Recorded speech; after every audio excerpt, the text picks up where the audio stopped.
እትዬ ምን ሆነሽ ነው? ምንድን ነው የተፈጠረው? አለቀልኝ በቃ።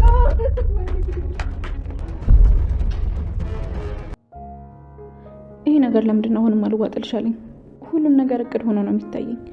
እትዬን ለማስጨነቅ ሆን ተብሎ የሚደረግ ነገር ነው የሚመስለኝ። እናቴ የእህቷ ስልክ እኔ ጋር አለ እኮ ነው የምትለኝ። ሄሎ ሰላም ነው? የአልማዝ እህት ነሽ? አዎ ነኝ። ማን ልበል አንቺን? አልማዝ ትኖራለች? እባክሽን በጣም ፈልጋት ነበር። አለች። ቆይ ልጥራልሽ። ሄሎ ሄሎ ኧረ ማን ልበል? ሄሎ ሰላም አልማዝ ነኝ። በህይወት አለው አልሞትኩም።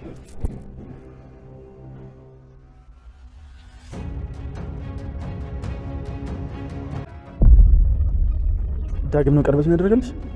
አዎ እንደምንፋቀር እኮ ነግሬኝ ነበር። ሳሚ ደህና ነህ?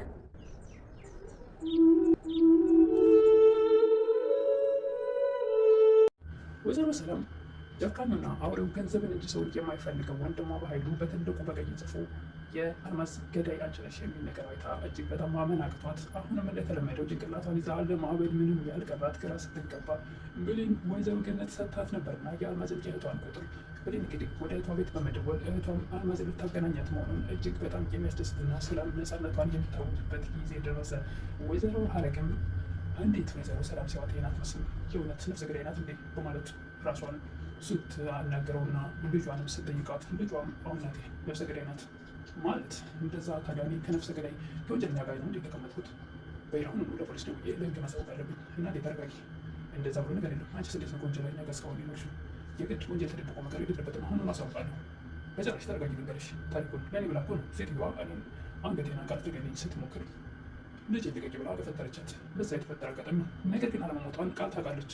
ነገር ግን አልሞተችም ብላ ለማጋለጥ አልፈለገችም። ምክንያቱም እናቷ እውነተኛውን ለሰላም ስለምትነግራት ቃል አሁንም እንደሞተች አድርጋ ነው ለእናቷ የነገረቻት።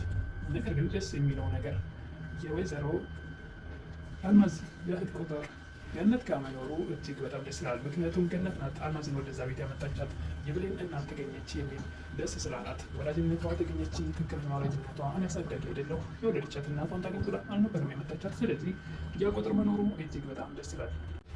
የሳሚ ጓደኞችም ይቅርታ የዳጊ ጓደኞች ሳሚን እንግዲህ ሳያስበው አንዱ ከኋላ አንዱ ከጀርባ ሆነው አንዱን እሱ ምንም እንኳ ጠንካራና ጀግና ለማንም የማይበገር ቢሆንም ነገር ግን ከኋላ አንዱ ባጣና መጥቶ ሲዘርረው ነገር ግን እንደምን ተስደርድሮ ሲነሳ ዳግም ሲያገኘው አንተ ሲያቀጥህ ሰዎች ስላልክብኝ አይደል ማለት እንግዲህ እንደተለመደው በቦክስ ሲያቀምሰው ብሌን እንደ አቶ ሁሉ ጊዜ ከጥላቻ በስተቀር ሰላምና ፍቅር አታውቅም አይደል ብላ ስትከራከረው በጭራሽ ከደቂቃዎች በፊት ጓደኞቹ ልቁ በራሱ አልሆን ሲለው ሊያስገድለኝ ነበር። በፍጹም እሱ ይህን ነገር አላደረገውም፣ በፍጹም የሚያውቀው ነገር የለም በማለት ብሌንም ተቆጥታ ስታመናጭቀው ምንም እንኳን የፈለገ ነገር ብታደርገው ስለሚወዳት እሷ ላይ መጥፎ ቃላትም ሆነ ምንም አይነት እርምጃ ባይወስድም ነገር ግን እጇ ላይ ቀለበት ስላየ እጅግ በጣም አዝኗል፣ ተከፍቷል። በጣም የሚያሳዝን እንደ መቀወስም አድርጎታል። ስለሚወዳት ቢያንስ ለሱ ቋንቋቱን አለች የሚለው ቀለበቱን እጇ ላይ ባያየው ያስደስተው ነበርና እጅግ በጣም አዝኗል። የባለፈው ክፍል ላይ አልማዝ ላይ ሽጉጥ ደቅኖ አንቺ ራስሽ መጥተሽ ራስሽ ለኔ ያሳልፈሽ ራስሽ ሰጥቻለሁ። ከዚህ በፊት እንግዲህ በህይወት እያለሽ የኔ ያክል ከተጠቀምኩብሽ እንግዲያውስ የእውነት ብገልሽ ይሻላል በማለት እላው ላይ ሽጉጥ ሲደቅንበት ብዙዎቻችን እንግዲህ የሆነ ነገር ወይ የህግ አካላት ከጀርባዋ ቢኖር ነው እንጂ ደፍራ የሱ ቢሮ አትሄድም ነበር አልማዝ እያልን ነበር። የብዙዎቻችን ግምት ነበር። እንዳልነውም ደግሞ እውነት ስታስበው ሞኝ ይመስላለሁ እንዴ? እኔ ራሴ እኮ ነኝ የመጣሁት። ስለዚህ እኔ የሆነ ነገር ሳልይዝ እንዴት አንተ ጋር እመጣለሁ? ጨካኝ አውሬ ገዳይ መሆን ግን አውቃለሁ። ስለዚህ እኔ ወደዚህ ስፍታ ለሰላም በር ላይ የቤታችሁ በር ላይ የሆነ ነገር ቢሆን እንኳን የተፈጠረውን ሁሉ እንዲነግራት ለሰላም እንዲነግራት ሰው አስቀምጬ ነው የመጣሁት። ዝም ብዬ እኔ ሞኝ ይመስላለሁ እንዴ? ካሁን በኋላ ከአንተ ጋር እንዲህ አይነት ጨዋታ አልጫወትም። ጭራሽም የባህሉ ስልክ ተቀብላ ሰላም አልማዝ ነኝ በህይወት አለሁ አልሞትኩም በማለት አስደንግጠዋለች ባህሉ። ወይዘሮ ሀረግም ብሌን ቀለበት አድርጋ ሲያዩት ሳሚ ጋር ከዚህ በፊት ገላ አግኝተዋት እቺ ምን አይነት ቆንጆ ልጅ ናት ጠበቅ አድርጋ ያዛት እያለች ነበር እና ያን ነገር አስታውሳ የኔ ልጅ እንኳን ደስ ያለሽ ቀለበት አድርገሽ ደግሞ ደስ የሚለው እንደ ወንድ ልጅ ነው እያለች እሷ ሳሚ መስሏት ነበር እና ብሌንን እቅፍ አድርጋ ትሰማታለች። እንዴ እናቴ ደግሞ ምንድን ነው የምታደርገው? የኔ ሀዘን አስደስተውታል እንዴ በማለት የቀለበት ስነስርዓቱን እያስታወሰች ቃል እጅግ በጣም ርር ብላ ታለቅስ ነበር። እንዴት እንደዛ ይሆናል? ምንም ነገር ባደርግ እሷ ናት የምትደሰተው፣ እሷ ናት የምታሸንፈው። ሁሉም ነገር ያለው ነገር ነው። ነገር ግን ደስተኛዋ እሷ ናት። ቆይ ምን ባደርግ ነው እኔ ማሸነፍ የሚችለው? ምንም ነገር ባደርግ መሸነፍ አይቀር። ደግሞ ሁሉም ሰው ይጠላኛል፣ እሷን ደግሞ ሁሉ ሰው ይወዳታል። ይሄ ነገር እንዴት ነው?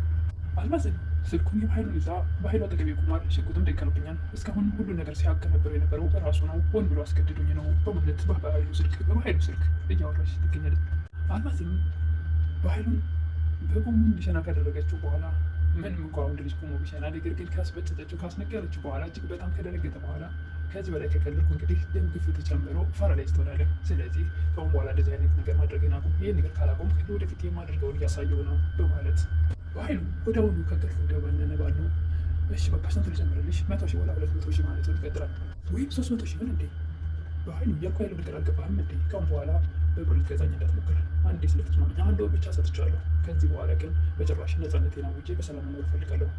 እንደሞተ ሰውዬ እየተደበቁ ከሰዎች መኖር አልፈልግም። በጭራሽ ከዚህ በኋላ ይህን ነገር አላስበውም በማለት ለበኃይሉ 1 ወር ማስጠንቀቂያ ሰጥታለች። ወይዘሮ ሀረግም ቃልን ምንድን ነው የብሌን ቀለበት አላስደሰተሽም?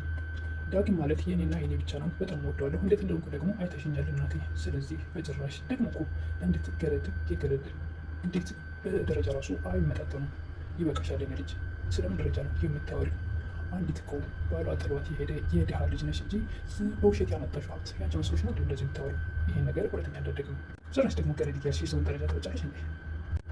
ቃል በጣም መጥፎ ሰው ነሽ። ያሳለፍሽውን ሕይወት አሳልፈሽ ሰውን ደግሞ በዚህ ልክ ትንቂያለሽ ብዬ አስቤሽ አላውቅም ነበር። ይህን ደግሞ በውሸት ያመጣሽውን ልጅነትና የሰው ሀብት ለውስጥሽ ያሳመንሽውን እርሺው። ይህን ነገር ህሊናሽን ከህሊናሽ አውጪው። በጭራሽ ይሄን የምትወጂው ልጅ እንዳጣሽ ሁሉ ይሄን ደግሞ አለኝ የምትሆን ሀብትና ንብረት ደግሞ የውሸትና የእርሻትን ሁሉ ለእውነተኛው ለባለቤቱ ይመለሳል። ስለዚህ አሁን ይህን ነገር ከልብሽ ብታወጪው ይሻልሻል። ሳሚና ዳጊ መንገድ ላይ ይገናኛሉ። ዳጊ ሳሚ የእውነት እንነጋገር። ምንድን ነው? ለምን ፈራ እንዴ? በጭራሽ መቼም አልፈራህም። ካልፈራ ታዲያ ለምን ከጀርባ ሰው ለቅ? ምን ማለት ነው? አንተ ሊያጠቁ የሞከሩ ሰዎች ነበሩ እንዴ? ታባል ባከታች ምስል አንተ ፈሪ በማለት ሳሚ አንገቱን ይዞ ንቅስ አድርገው ጉሮሮውን ሲያንቀው ብሌን ከርቀት ትመለከታለች። እንደተለመደው ሳሚ ጉሮሮውን አቁሞ በጥፊ በቃልቶ ሲለው አቤል ዳጊ በጭራሽ አቤልና ጓደኞቹ ናቸው እንጂ እኔን የድድብ ስራ ሊያደርገው አልችልም። በፍጹም አላሰብኩትም። ብሌንም ስትሮጥ ትመጣና አንተ ቀደም ብዬ የምታውቀው ነገር የለህም እንደ በማለት ሳሚን አመናጭ ጋር ግፍትር ታደርገዋለች። ሳሚም እጅግ በጣም ስለሚወዳትና ስለሚያከብራት በጭራሽ ብሌንን ቀረብሮ ማየት፣ መጥፎ ቃላት መናገርም ወይም ደግሞ እንደ ሰው ገፍትር እንኳን ሊያደርጋት አይፈልግም። ብሌን ሁልጊዜ እኔ ላይ እንደምትጮህ ለምን ስላችሁም እሱ እኮ ከደቂቃዎች በፊት ጓደኞቹ ልኮ ሊያስገድል ነበር። በኮሌዛ ተስመስል በሸታም ደግም እንደዚህ ነገር አያደርግም። ግድ የለም አንድ ቀን ናቱን ያወቅሽ ቀን ይዘት ትሰጠ። በስተመጨረሻም ብሌን እጅ ላይ ቀለበት ስላየ ሳሚ እጅግ በጣም አዝኗል። ዳግም ያደረገልሽ አዎ እንደምንዋደድ እኮ ነገር ነበረ። ይህን ነገር ማየትም ሆነ መስማት ስለማይፈልግ ጭንቅላቱን ይዞ በጣም በሚያሳዝን ሁኔታ እንደዘከረ ሰው እየተገዳገደ ለማበድ ራሱን ለመሳት ምንም አልቀረው። እንግዲህ ከተቀዋጥለው ሄዷል። በጣም ያሳዝናል በእውነቱ ሳሚ ምንም እንኳ ለእሱ እንደማትሆን ደጋግማበት ነግረውን፣ ነገር ግን በጣም እሱ ስለሚወዳት እጅግ በጣም አዝኗል። ልቡ ተሰብሯል። ብሌን ወደ ወይዘሮ ገነት ቤት በመሄድ እትዬ በጣም ተጨንቃለች እና የአልማዝ እህትን ቁጥር ስጪኝ በማለት ወደ አልማዝ እህት ቤት ደውላ አልማዝን አገናኙኝ ብላ እንግዲህ ሊያገናኟት እንግዲህ ጫፍ ላይ ደርሰዋል። ቪዲዮ ያለቀው እንግዲህ እናገናኝሻለን እያሏት ነው። ሰላም እንግዲህ ከጭንቀት ልትወጣና ነፃነቷን ልታውጅ ደርግጋዎች ቀሯት። ትክክለኛና እውነተኛ አዛኝ ልጇን እንግዲህ የምታመሰግንበትና ልጇን የምታውቅበት ቀን ደርሷል። ጭንቀት ሲሆን አስወግድልሻለሁ፣ ትንሽ ጠብቂኝ፣ እንግዲህ እኔ እንደምንም ብዬ ነገር አጣርቼ እደርስበታለሁ።